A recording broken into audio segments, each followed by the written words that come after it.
Quý vị đang theo dõi chương trình Thế giới hôm nay với các tin tức quốc tế đáng chú ý sau. Xung đột Nga-Ukraine đã khiến nền kinh tế châu Âu trì trệ với việc giá năng lượng và lạm phát tăng cao kỷ lục và chưa có dấu hiệu chững lại. Tuy nhiên, bối cảnh đó lại giúp một lĩnh vực bùng nổ mạnh mẽ, đó là sản xuất vũ khí. Theo Reuters, các công ty quốc phòng châu Âu đang sản xuất vũ khí với tốc độ chưa từng có. Trở lại diễn biến trên chiến trường Ukraine, tuyết đã bắt đầu rơi, nhiệt độ cũng đã giảm, mang lại vô số khó khăn cho Ukraine. Trong khi đối với Nga, đây được cho là cơ hội để Nga giành lại ưu thế bởi trong lịch sử mùa đông đã góp phần mang lại 2 chiến thắng oanh liệt cho nước này trước Pháp và Đức Quốc xã. Thế nhưng một bài viết trên Politico nhận định rằng Nga không nên trông chờ vào quân bài này vì thời thế đã đổi thay. Ảnh vệ tinh của NASA cho thấy bức tranh đối lập giữa một Ukraine chìm trong bóng tối và phần còn lại sáng rực ánh đèn, khắc họa rõ một thực tế khắc nghiệt của xung đột. Ukraine mạnh tay xử phạt những công chức dùng tiếng Nga trước người dân. Vị quan chức mới nhất bị phạt là thị trưởng Kharkiv, thành phố lớn thứ hai của nước này. Các tin tức đáng chú ý khác, Nga vạch rõ giới hạn trong đối thoại với Mỹ, qua đó một lần nữa bác bỏ khả năng về một cuộc tiếp xúc trực tiếp giữa Tổng thống Vladimir Putin và người đồng cấp Joe Biden. Cùng lúc đó, Điện Kremlin ra tuyên bố cứng rắn đối với các nước áp giá trần năng lượng Nga. Một quốc gia châu Âu là Bosnia và Herzegovina cáo buộc Tổng thống Joe Biden gây chia rẽ quốc gia. Chủ tịch Hội đồng châu Âu sắp đến Trung Quốc, dự kiến thảo luận với Chủ tịch Tập Cận Bình về xung đột ở Đông Âu, tình hình đảo Đài Loan và mối quan hệ song phương. Liên Hợp Quốc cảnh báo Iran đang gặp khủng hoảng toàn diện. Không khí Giáng sinh đang dần tràn ngập ở châu Âu. Ở Đức, Thủ tướng Olaf Scholz đã mở đầu mùa lễ hội cuối năm bằng hoạt động truyền thống thắp sáng cây thông Noel. Pháp thảo luận dự luật cấm đấu bỏ tót, vấn đề gây tranh cãi suốt thời gian dài ở nước này. Cuối chương trình hãy đến El Salvador tìm hiểu tình trạng rác nổi đầy trên mặt hồ lớn nhất quốc gia Trung Mỹ. Công nghệ thực tế ảo lối thoát cho thanh thiếu niên ở Gaza, khu vực vốn chịu nhiều sự kìm hãm bởi tình hình chính trị phức tạp. Nội dung chi tiết sẽ được gửi đến quý vị ngay sau đây.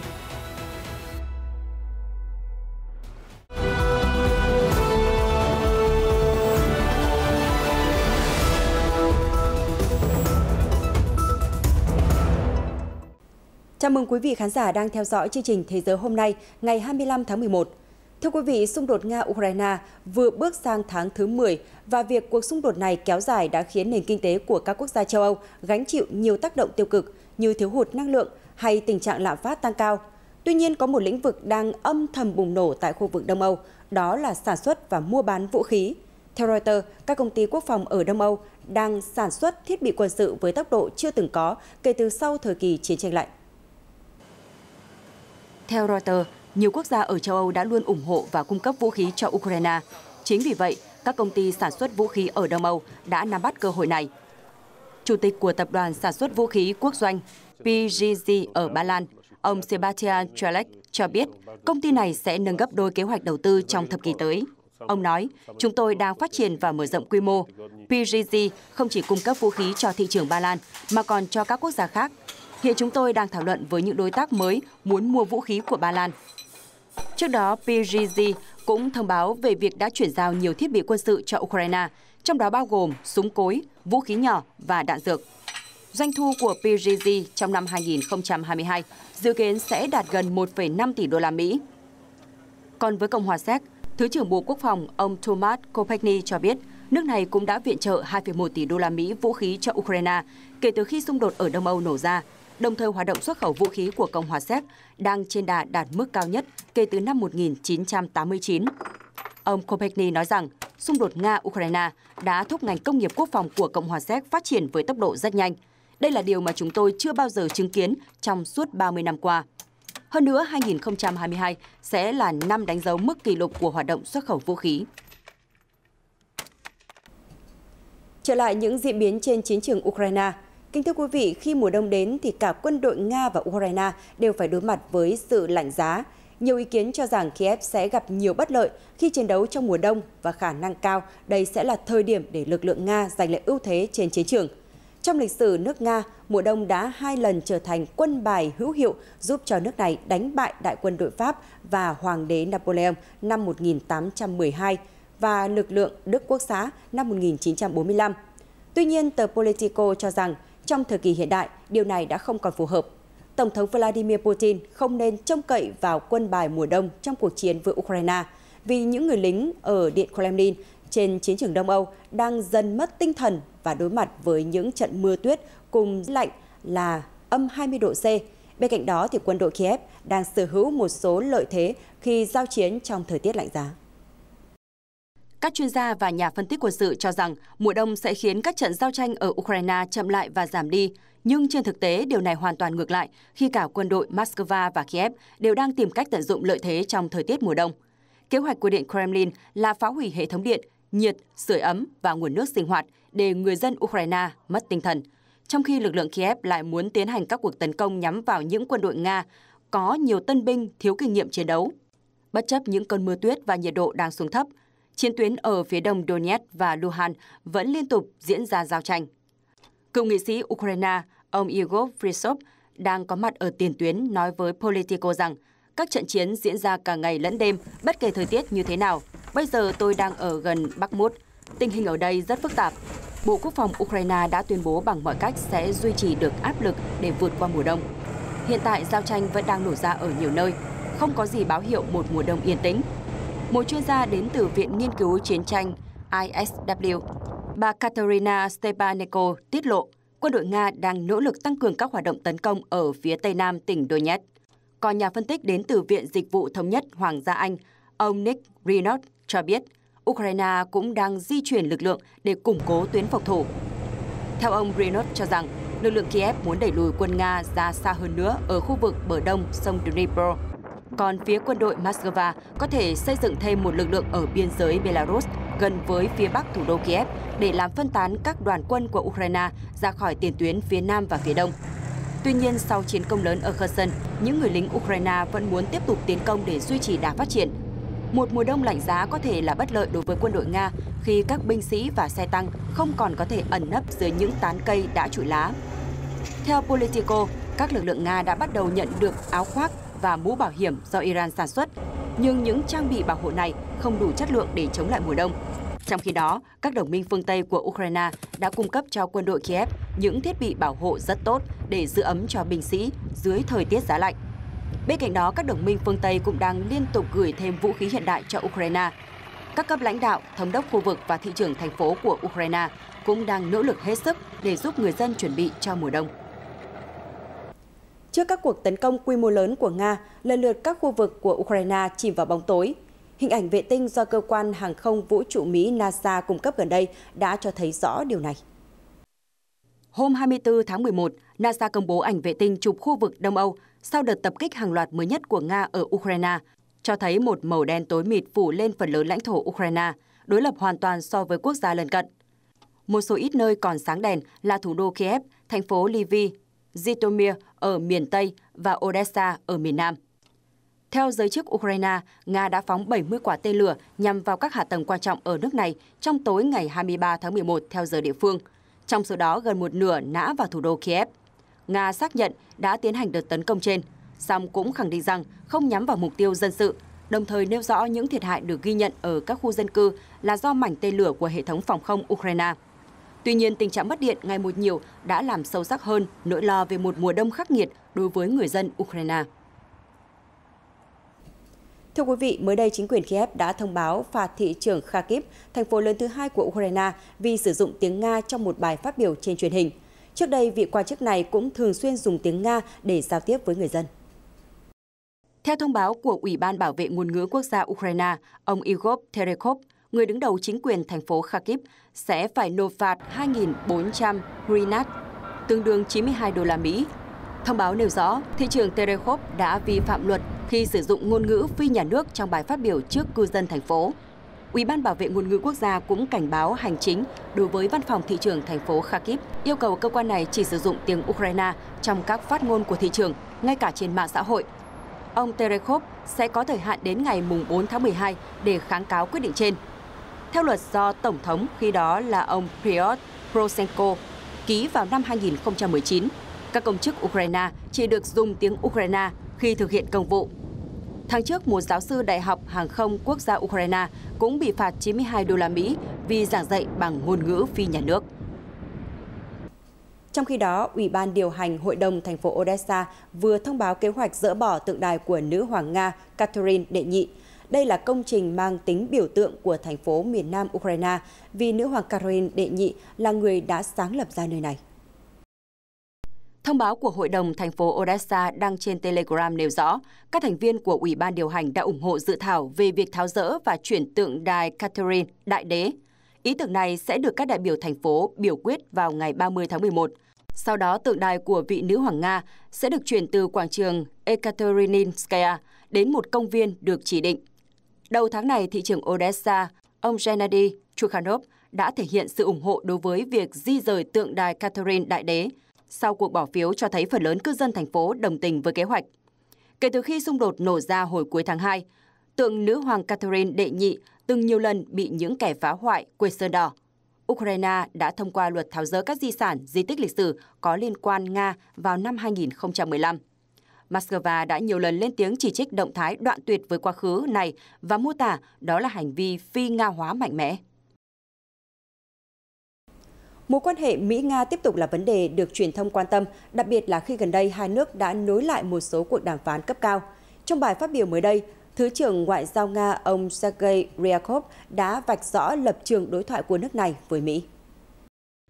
Phát biểu trước truyền thông hôm 24 tháng 11, Thứ trưởng Ryabkov nêu rõ, chúng tôi không có kế hoạch nào cho một cuộc tiếp xúc cấp nhà nước nào vào lúc này. Theo nhà ngoại giao, Moscow và Washington vẫn giữ liên lạc thông qua các kênh sẵn có với sự tham gia của các quan chức liên quan, nhưng không phải ở cấp tổng thống. Tuần trước, người phát ngôn Điện Kremlin cũng cho biết rằng hiện không có kế hoạch nào cho một cuộc hội nghị thượng đỉnh giữa Tổng thống Nga Vladimir Putin và người đồng cấp Mỹ Joe Biden. Trong khi đó, hồi tháng 10, ông Peskov nói, hai nhà lãnh đạo Nga-Mỹ có thể gặp nhau nếu Washington giải quyết các mối quan ngại về an ninh của Moscow, khi đề cập đến hai dự thảo mà nước này đề xuất với EU và Mỹ cuối năm ngoái. Trong đó, Nga yêu cầu phương Tây cam kết không cho phép Ukraine gia nhập NATO và khối quân sự do Mỹ dẫn đầu phải rút lực lượng về biên giới trước khi liên minh này mở rộng lãnh thổ về phía đông. Gần đây, Mỹ và Nga đã khởi động lại các cuộc đàm phán liên quan đến vũ khí hạt nhân và vấn đề trao đổi tù nhân. Moscow khẳng định không đàm phán với Washington về tình hình Ukraine. Thưa quý vị, giữa lúc phương Tây vẫn chưa thể đưa ra mức giá trần cụ thể đối với dầu của Nga, Moscow mới đây đã gửi lời tuyên bố cứng rắn đến những quốc gia ủng hộ việc áp giá trần năng lượng Nga. Thông tin được Reuters đăng tải. Tại cuộc họp báo hôm 24 tháng 11, phát ngôn viên Điện Kremlin, ông Dmitry Peskov nhấn mạnh, hiện chúng tôi thực hiện theo lập trường của Tổng thống Vladimir Putin, đó là không cung cấp dầu và khí đốt cho các nước áp đặt mức giá trần. Tuy nhiên, chúng tôi cần phân tích tình hình trước khi đưa ra bước đi cụ thể, ông Peskov nói thêm. Bình luận trên được nhà ngoại giao Nga đưa ra trong bối cảnh G7 đang xem xét mức giá trần đối với dầu Nga được vận chuyển qua đường biển ở mức 65 đến 70 đô la Mỹ một thùng. Trong khi đó, các nhà lãnh đạo châu Âu vẫn chưa thống nhất về mức giá này và đang tiếp tục thảo luận. Trước đó, một quan chức cấp cao của Bộ Tài chính Mỹ đã tiết lộ rằng G7, EU và Australia dự kiến sẽ áp dụng mức giá trần lên dầu mỏ của Nga kể từ ngày 5 tháng 12, như một phần của các lệnh trừng phạt nhằm vào Moscow liên quan đến cuộc xung đột ở Ukraine. Mục đích là nhằm hạn chế doanh thu từ dầu mỏ của Nga, nhưng vẫn duy trì dòng chảy dầu mỏ trên toàn cầu, ngăn giá mặt hàng này tăng đột biến. Cuộc xung đột ở Đông Âu nổ ra từ cuối tháng 2 đã kéo theo cuộc chiến năng lượng không khoan nhượng giữa Nga và phương Tây, khiến giá năng lượng tăng vọt và tình trạng thiếu hụt năng lượng diễn ra ở nhiều nơi trên thế giới. Cùng chuyển sang các tin tức đáng chú ý khác trên thế giới. Mới đây, Tổng thống Mỹ Joe Biden đã gửi lời chúc mừng ngày lập bang của Bosnia và Herzegovina đến nhà lãnh đạo nước này, ông Milorad Dodik. Tuy nhiên, ông Dodik lại cho rằng người đứng đầu Nhà Trắng đang cố tình thực hiện một hành vi gây chia rẽ vì vốn dĩ chỉ có người Hồi giáo ở Bosnia và Herzegovina mới xem công nhận ngày lập bang 25 tháng 11. Phát biểu tại một cuộc họp báo ở thủ đô Belgrade của Serbia, ông Dodik đã cáo buộc Tổng thống Joe Biden muốn gây chia rẽ Bosnia và Herzegovina thông qua việc gửi lời chúc mừng ngày lập bang vào ngày 25 tháng 11. Trang RT trích dẫn lời ông Dodik nói, tôi không biết nên nhận định như thế nào, nhưng rõ ràng tất cả nhân viên của Đại sứ quán Mỹ đều biết 25 tháng 11 không phải là ngày lễ ở Bosnia và Herzegovina. Bosnia và Herzegovina được tạo thành từ hai thực thể, Liên bang Bosnia-Herzegovina và Cộng hòa Srpska. Chính quyền Liên bang Bosnia và Herzegovina sẽ bao gồm các đại diện đến từ mỗi nhóm sắc tộc. Còn ông Milorad Dodik vừa mới được bầu làm Tổng thống Cộng hòa Srpska hồi đầu tháng 11. 25 tháng 11, 1943 là ngày mà Hội đồng chống phát xít quốc gia tuyên bố Bosnia và Herzegovina là một đơn vị liên bang tương lai trong Liên bang xã hội chủ nghĩa Nam Tư. Tuy nhiên, hiện nay, Cộng hòa Srpska và các nhà lãnh đạo trong Liên bang Bosnia và Herzegovina chưa bao giờ công nhận ngày này là ngày lễ lập bang của quốc gia. Brussels Times đưa tin, Chủ tịch Hội đồng châu Âu, ông Charles Michel sắp đến thăm Trung Quốc và có cuộc gặp với Chủ tịch Tập Cận Bình. Mục đích là để thuyết phục Bắc Kinh tác động lên chính quyền Moscow trong nỗ lực kết thúc xung đột ở Ukraine, đồng thời giảm mức thâm hụt thương mại lên đến 700 triệu euro mỗi ngày mà EU đang gánh chịu trong quan hệ với nền kinh tế lớn thứ hai thế giới. Theo Brussels Times, chuyến thăm Trung Quốc của Chủ tịch Hội đồng châu Âu Charles Michel sẽ diễn ra vào ngày 1 tháng 12. Chủ đề sẽ được thảo luận trong các cuộc gặp giữa nhà lãnh đạo châu Âu và Chủ tịch Tập Cận Bình hay Thủ tướng Lý Khắc Cường, bao gồm cuộc xung đột ở Ukraine, tình hình đảo Đài Loan và các vấn đề về quan hệ song phương. Quan hệ EU-Trung Quốc đã xấu đi rõ rệt kể từ đầu năm 2021 do các mâu thuẫn liên quan đến nguồn gốc đại dịch COVID-19 cũng như các vấn đề Tây Tạng, Tân Cương, Hồng Kông hay Đài Loan. Đáng chú ý, đầu tháng này, Bắc Kinh đã hủy bài phát biểu chính của Chủ tịch Hội đồng châu Âu Charles Michel tại Hội chợ Thương mại Thượng Hải. Hiện phía Trung Quốc chưa đưa ra thông báo nào về chuyến thăm của nhà lãnh đạo châu Âu. Ở châu Phi, các nhà lãnh đạo của một số quốc gia ở lục địa này vừa tuyên bố một lệnh ngừng bắn ở miền đông Cộng hòa Dân chủ Congo. Mục đích là nhằm ngăn chặn các cuộc tấn công của nhóm phiến quân M23. Thông tin được Reuters đăng tải. Các nhà lãnh đạo của Cộng hòa Dân chủ Congo, Rwanda, Burundi, Angola và Kenya đã đưa ra thông báo ngừng bắn sau hội nghị thượng đỉnh tại thủ đô Luanda của Angola nhằm tìm ra giải pháp cho cuộc khủng hoảng ở miền đông Congo. Theo Reuters, lệnh ngừng bắn sẽ có hiệu lực từ ngày hôm nay 25 tháng 11. Thời gian qua, miền đông Cộng hòa Dân chủ Congo luôn đối mặt với tình trạng an ninh bất ổn với các cuộc tấn công liên tục của M23, một nhóm phiến quân do người Tutsi lãnh đạo. Sự trỗi dậy của M23 cũng gây ra một cuộc khủng hoảng ngoại giao lớn khi chính phủ Cộng hòa Dân chủ Congo cáo buộc nước láng giềng Rwanda hỗ trợ cho nhóm này. Lệnh ngừng bắn do các nhà lãnh đạo châu Phi công bố còn bao gồm việc M23 phải rút khỏi các vùng lãnh thổ chiếm đóng, nếu không sẽ phải đối mặt với các lực lượng vũ trang trong khu vực. Người phát ngôn của M23 chưa có bình luận về động thái trên. Thưa quý vị, cuộc khủng hoảng ở Iran đang ngày càng trầm trọng khi làn sóng biểu tình vẫn tiếp tục diễn ra và chưa có dấu hiệu chấm dứt. Trước bối cảnh đó, hôm 24 tháng 11, Cơ quan Nhân quyền của Liên Hợp Quốc đã lên tiếng kêu gọi chính quyền Tehran ngừng sử dụng vũ khí để đàn áp những người biểu tình trong nước. Hiện Cơ quan Nhân quyền đang có cuộc họp thảo luận về việc thành lập một phái bộ đại diện Liên Hợp Quốc đến Iran để điều tra về cái chết mơ hồ của cô Mahsa Amini, 22 tuổi, người Kurd, sau khi bị cảnh sát Iran bắt giữ vào giữa tháng 9. Tại cuộc họp, Cao ủy Nhân quyền ông Volkertov nói rằng Iran đang ở trong một cuộc khủng hoảng toàn diện. Việc sử dụng vũ lực không cần thiết để đàn áp người biểu tình Iran phải chấm dứt vì đã có hơn 300 người thiệt mạng kể từ khi làn sóng phản đối diễn ra ở Iran. Đại diện chính quyền Tehran cũng đã lên tiếng phản đối cuộc thảo luận của Hội đồng Nhân quyền Liên Hợp Quốc. Một số tài liệu mà Reuters thu thập được cho thấy Iran đang vận động hành lang để chống lại việc thành lập phái đoàn điều tra của Liên Hợp Quốc. Ở các nước phương Tây, việc thắp sáng cây thông Noel đã trở thành một trong những nghi thức mở màn cho kỳ lễ Giáng sinh. Mới đây, tại Phủ Thủ tướng Đức ở Berlin, Thủ tướng Olaf Scholz đã nhận cây thông Noel và thực hiện truyền thống này. Bên ngoài khuôn viên của Phủ Thủ tướng, một dàn đồng ca thiếu nhi cất cao những ca khúc Giáng sinh truyền thống bên cạnh cây thông Noel cao gần 15 mét, được trang hoàng những dải đèn lấp lánh. Trong bài phát biểu sau nghi thức thắp sáng cây thông Noel chào đón Giáng sinh, Thủ tướng Scholz đã đề cập đến tác động từ tình hình ở Đông Âu và dòng người tị nạn đến Đức. Một truyền thống tốt đẹp khi Giáng sinh là dịp để sum họp. Thời gian này chúng ta lại càng đồng cảm với những người dân Ukraine, nhất là những người vẫn đang chiến đấu để bảo vệ mảnh đất quê hương. Hàng trăm nghìn người di cư cũng tìm được một nơi an toàn ở Đức và các bạn vẫn sẽ được chào đón tại đây. Thủ tướng Scholz cũng đề cập đến nỗ lực của chính phủ Đức trong việc hỗ trợ người dân khi chi phí năng lượng của mùa đông năm nay được dự báo sẽ tiếp tục tăng cao. Thưa quý vị, nghệ thuật văn hóa hay là hành vi ngược đãi động vật, đó chính là chủ đề tranh luận xuyên suốt hàng thập kỷ qua xung quanh loại hình biểu diễn đấu bò tót.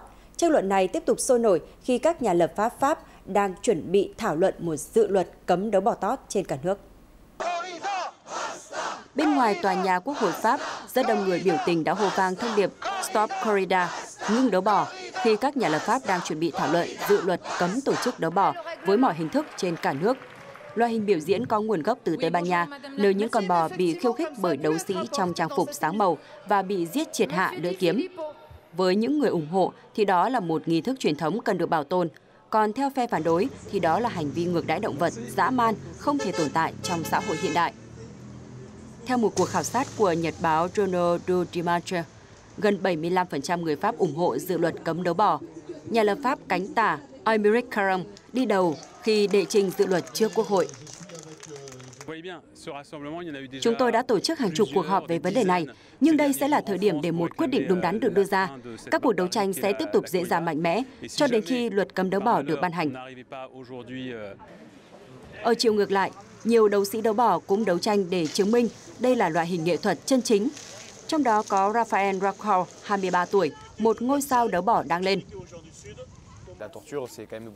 Tra tấn động vật chỉ có ở những cuộc đấu bò xưa. Những gì chúng tôi đang làm là chỉ mang tính nghệ thuật. Chúng tôi được huấn luyện để điều khiển con vật mà không gây nguy hại cho cả hai. Đấu bò có nguồn gốc từ Tây Ban Nha. Năm 2010, vùng Catalonia từng ban hành lệnh cấm đấu bò, nhưng tòa án hiến pháp vài năm sau đã bác bỏ khi gọi đấu bò là tài sản văn hóa. Mới đây, vườn thú London, Anh đã cho ra mắt công chúng một con khỉ đột đất thấp phía Tây được chuyển đến từ Tây Ban Nha như một phần của chương trình nhân giống quốc tế. Khỉ đột đất thấp phía Tây hiện là loài cực kỳ nguy cấp. Con vật 18 tuổi, nặng 193 kg, tên là Kiburi.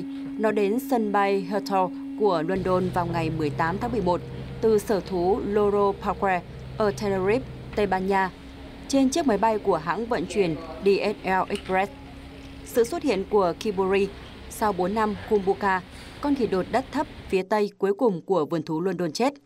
Sau đó, cơ sở đã làm việc với chương trình nhân giống các loài có nguy cơ tuyệt chủng ở châu Âu để tìm kiếm cá thể thay thế.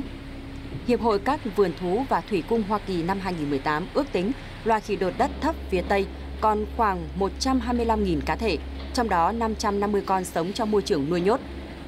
Khai trương vào năm 1828 bởi Hiệp hội các nhà động vật học London, vườn thú London từng được các nhà bác học Charles Darwin ghé thăm khi đang viết cuốn sách Nguồn gốc các loài.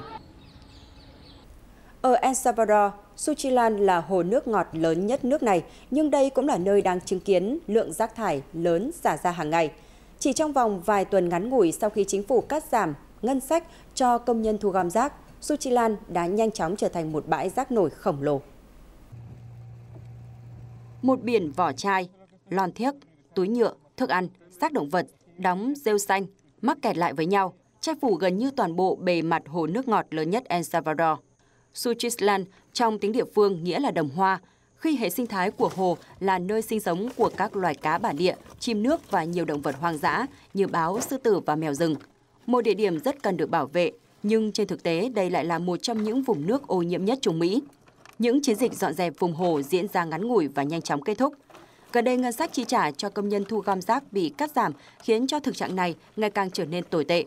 Lượng rác trong hồ được tập kết từ khu dân cư ở nhánh sông Lempa, cao nguyên Guatemala, gần Honduras, khu định cư Cerro Grande và cả nhà máy thủy điện lớn nhất El Salvador. Theo dữ liệu quốc gia, gần 1/5 lượng rác thải ở El Salvador không được xử lý đúng quy trình. Mỗi ngày có khoảng 845 tấn rác thải trôi dạt trên các sông, hồ và vùng biển. Phần cuối chương trình, hãy đến tham quan một quán cà phê trò chơi điện tử, nơi đầu tiên áp dụng công nghệ thực tế ảo ở giải Gaza, đang mang đến nhiều trải nghiệm độc đáo và thú vị về hành động, âm nhạc và thể thao cho những người trẻ vốn lớn lên trong sự thiếu thốn và kiềm chế bởi tình hình chính trị, xã hội trong khu vực.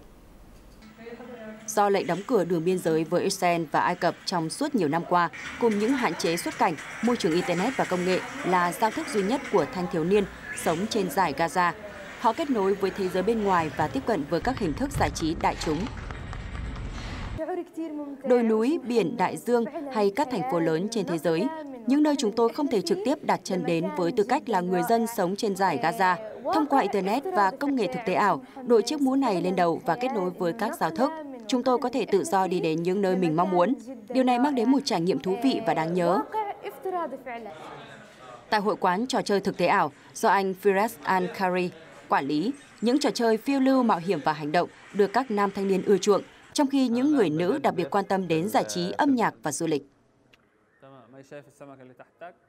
Câu chuyện về những trải nghiệm công nghệ thực tế ảo của các thanh thiếu niên ở dải Gaza vừa rồi cũng đã khép lại chương trình của chúng tôi ngày hôm nay. Cảm ơn quý vị đã quan tâm theo dõi. Xin kính chào và hẹn gặp lại.